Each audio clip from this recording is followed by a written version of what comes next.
All right, conscious, let's try this. You like to respond to me saying I'm clowning you. You're right.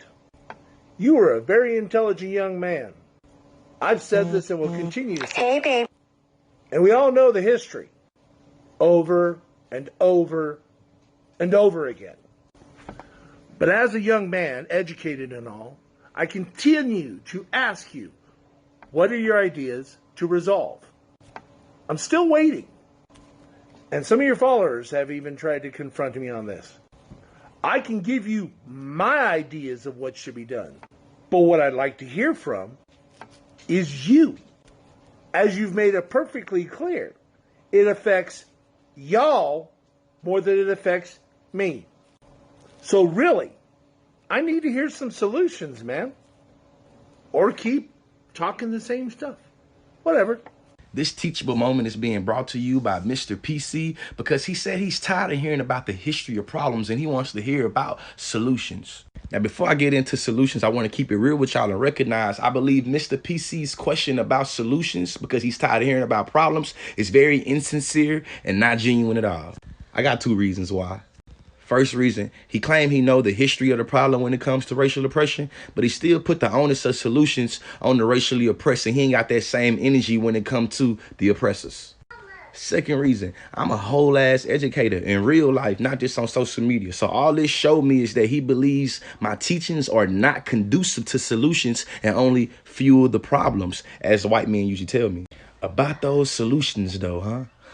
I think oppressed people should develop independence politically, socially, and economically to do for self while having a knowledge of self and having self-responsibility and caring for self. The system needs radical reform or revolution.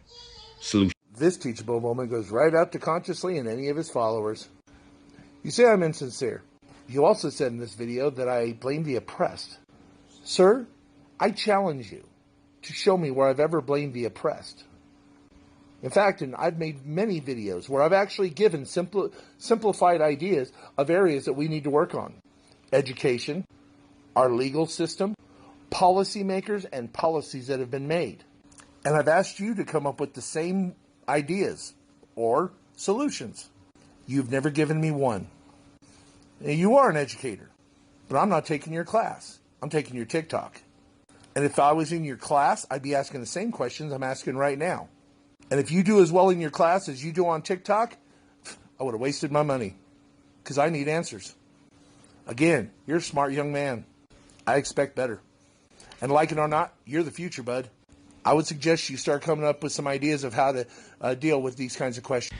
Daddy PC, I mean this with all respect, but you full of that shit they put in toilets, man. Everything you said you do as solutions, that shit I do on TikTok videos and in real life. You say that you put forth solutions and ideas for education and for policymakers. That shit I do in real life and on TikTok. This how I know that you invested in the problems that I talk about, because you try this old self-righteous, paternalistic ass approach, acting like I ain't smart enough to be able to understand that shit, because I definitely don't understand it. I overstand it. Mr. PC, I got over 1,000 videos on TikTok, and you taking these little snapshot responses that you're trying to make, it's very fallacious.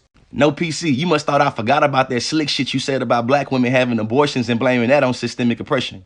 Daddy PC, how many videos did you do at me and talk about the statistics of how many black babies are aborted by black women? That's victim blaming, bruh.